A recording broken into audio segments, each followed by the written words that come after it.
Alright guys, the time is now for a showdown between Bretonnia, who's going to be led by the Fey Enchantress, and the Dark Elves, who are going to be led by a Dreadlord atop her mighty black dragon. So without further ado, let's jump right into this match and have some fun. So as far as the build goes, we're going to be going with a somewhat heavy Air Force. We do have two Paladins, which are pretty damn good. These guys have anti-large, not the best armor-piercing values, but they're pretty good at controlling the skies, assassinating heroes and characters, and I just feel like they give you a lot of utility, battlefield control, and stopping power. So I like them quite a bit. They do also have Guardian, but I didn't bring that because I just wanted to squeeze as much value as I could out of my army, and I figured they wouldn't be fighting with the Fey Enchantress so much, and yeah, I don't know. I just felt like I wanted to save the money. So two Paladins here are going to be joined by some Royal Hippogriff Knights. These guys are definitely world beaters. They hit hard, massive armor-piercing damage, pretty good charge bonus at 50. But basically, I was kind of expecting a Flying Lord or some sort of a dragon or some sort of menace in the skies. So I wanted to see if I could control the skies just using two Paladins and the Royal Hippogriff Knights.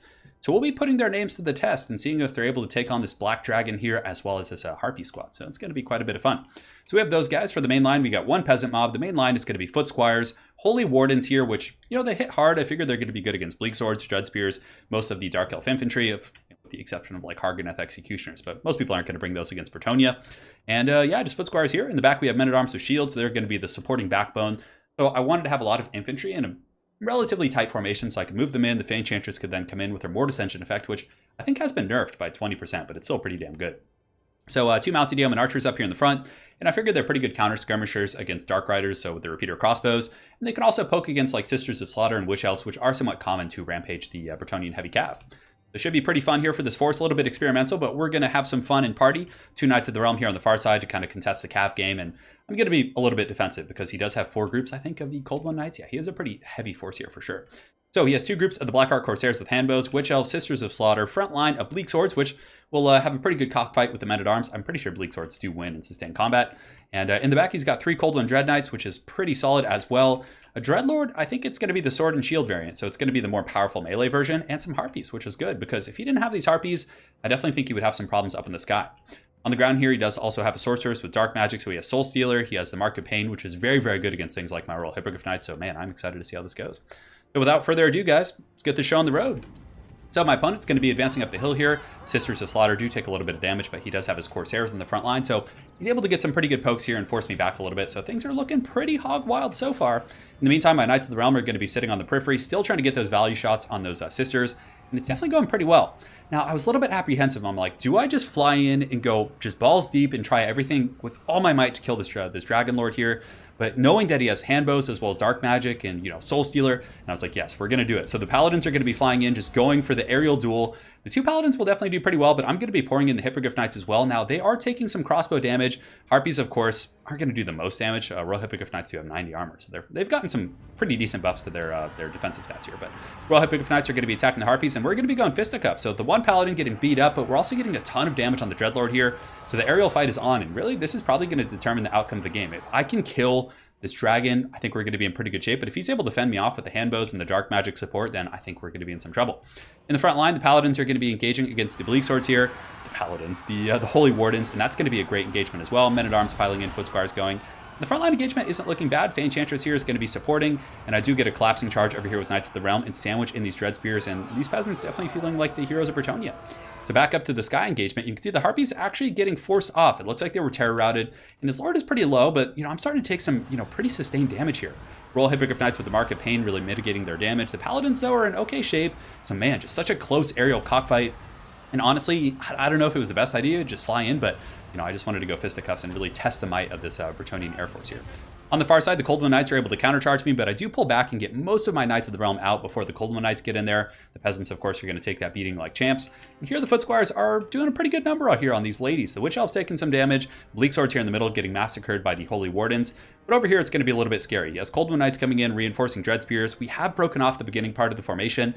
The bounce fire is pretty even, but yeah, this fight here is just so pitched. The Dreadlord getting so incredibly low, down to 1500 HP, but both of my Paladins get terror routed. And that was like the worst timing. I was like, oh no, those Paladins could have totally killed him if they kept fighting, but the terror route obviously very strong.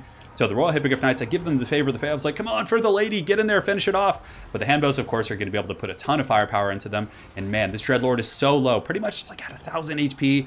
And there it goes. My Royal Hippogriff Knights are going to rout off, and the Dark Elves have essentially won the aerial fight. Now my 2 Paladins are going to be coming back and can potentially do some work. The Dreadlord, of course, is wavering, and we still have a very even fight. So it ended up being a bit of a wash in this, guys, but I would say he came out a little bit ahead in terms of cost. Now in the front, I am cycle charging with my Knights of the Realm. The Fey Enchantress is going to be providing her Mortis Engine aura. The Men-at-Arms quite happy with this situation. Sisters are kind of being burnt down a little bit, but those handbows are going to be really tough, and he still has 2 full health groups of Cold One Knights, which I'm a little bit nervous about. So I'm going to be pulling back with these Knights of the Realm, as well as the Wardens and these other troops, trying to kite them a little bit. Because this front line is, like I said, going pretty well. Fey Enchantress jumping in there. The 2 Paladins are coming back, and I wanted to fly them back to get heals, but he does intercept me with the Dragon here. Gets a little bit of damage, it looks like, in the handbow piling in, and I knew he was going to try and Alpha Strike the middle here. So I countercharging him with the Knights of the Realm, and I get a really good charge here on the Cold One Knights. They're still going to pile in and get a massive destructive rear charge against Men-at-Arms. And all of a sudden, that situation that was looking good looks like a pretty serious disaster. So Falcon coming in with his Dragon here. Beautiful play. I countercharge with the Paladin. I don't get any damage, unfortunately. Oh, actually 300 on the charge. 400. Such a close battle here. The Fey Enchantress is going to be draining everyone. I have troops piling in. The Holy Wardens, all these other guys. Mounted Yeomen providing some Overwatch fire here. And the Royal Hippogriff Knights are going to be diving into their doom here. But I was like, hey, I'm going to send them into these handbows in the back and see what I can do. But yeah, it's looking a little tough. We're not able to kill the Dreadlord here. The Fey Enchantress has taken a ton of damage. My Paladin is being terror routed off as well, just completely broken. And really the backbone of troops I did have here are being terror routed by the Dragon. The Men-at-Arms are terrified. Foot Squires are fighting. The Holy Wardens, of course, have 52 models. And there really isn't much left in the way of Dark Elf Infantry. But the problem being is that his Cold One Knights here are able to push back my Knights of the Realm. And I believe he has a couple other groups. Yeah, it's just going to be mainly the Handbows and the Sorceress and these healthy Cold One Knights that do have 32 models. So to buy a little bit of time for the Fey Enchantress, I charge in some of the Knights of the Realm, getting a decent charge on the Cold One Knights here, almost breaking them. I also have some Men-at-Arms who are rallying, so the Fey Enchantress is going to fall back and get some healing with the Bretonnia Knights. Both Paladins are very, very beat up, and I do actually get his Lord. So his Lord does go down to the fire from the Mounted Yeoman Archer, so my apologies for missing that, but they were able to finish him off. The Holy Wardens do have some decent stopping power with 25 missile damage there compared to the 20 on standard Mounted Yeoman. But I actually go in for a heal. Didn't mean to pause there. And he gets a Soul Stealer at the same time, so it actually gets my Paladins, and for the most part, actually negates my heal. So I charge in, I'm like, okay, the Paladins are going to go in, try and break these Cold One Knights with the support of the Men-at-Arms. But that Soul Stealer just doing too much work. The Fey Enchantress going in for her Mist of the Lady, trying to lower their combat stats a little bit. His Sorceress charges in as well, and she's on a Velociraptor, which means she's actually going to be a pretty powerful melee combatant. So suddenly the balance of power is looking a little bit tough. Looks like the game is going to be slipping out of my hands here as he has a pretty strong pocket of the Blackheart Corsairs with handbows. I dropped the Chalice of Potions because I thought they were going to advance, and this wasn't really a good target here. So Mounted Yeoman Archers are going to be charging in to buy the Fey Enchantress as well as my Paladin a little bit of time. But he just has so many of these heavy cav that just are durable. They have armor, they have anti-large, they have armor piercing. They're going to be able to chew through my low tier troops relatively well. And I do have the Wardens back here at Montfort who are, I've been doing some solid work this whole game, kind of skirmishing and providing some battlefield control. But that's pretty much going to be it, as the Fey Enchantress and the Paladin does get forced back. And the forces of the Dark Elves are going to take that one. So that was such a close game. Very well played to my opponent. I think he really clinched it with his magic and his play of the Soul Stealers, because he was able to really kind of, get my Air Force using the Mark of Pain. If he didn't bring Mark of Pain, I think my Royal Hippogriff Knights would have killed his Lord pretty quick. But that Mark of Pain really lowered their combat effectiveness and bought some time for his Lord, which was just a solid play. Then the Soul Stealer, on top of that, he did have the Blackheart Corsair supporting fire. Now, in retrospect, if I were to play that game over again, I probably wouldn't commit all my forces head on like that. I might commit the 2 Paladins and then use the Royal Hippogriff Knights a little bit more defensively. I would heal the Paladins, I would cycle charge, I would pull out. I wouldn't stay in and just play that grindy fighting game against the Corsairs, the Dragon, as well as the Harpies. Granted, it almost paid off. Like, had we got him down and gotten a couple more strikes in and he had died and our Paladins and the Royal Hippogriff Knights had maybe, survived that and hadn't been broken off like that, I think we would have won the game relatively quickly. But considering his defensive play, staying calm, using the Dragon, really good magic use. I mean, that Sorceress with the Soul Stealer, all that pressure was beautiful. So on top of that, his Cold One Knight was pretty solid. His Cold One Knights, they were able to do a good job, had some good cockfights with the Knights of the Realm.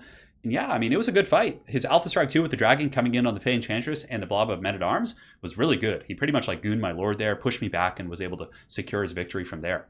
So hopefully you guys enjoyed that Bretonnia versus Dark Elf game. Really well played to my opponent, Falcon. That was an incredibly fun, close game. Look forward to some more matches. And, well, there actually are a couple more matches. Big secret. So, guys, thanks again for watching this Bretonnia versus Dark Elf showdown. We will see you guys next time. Take care.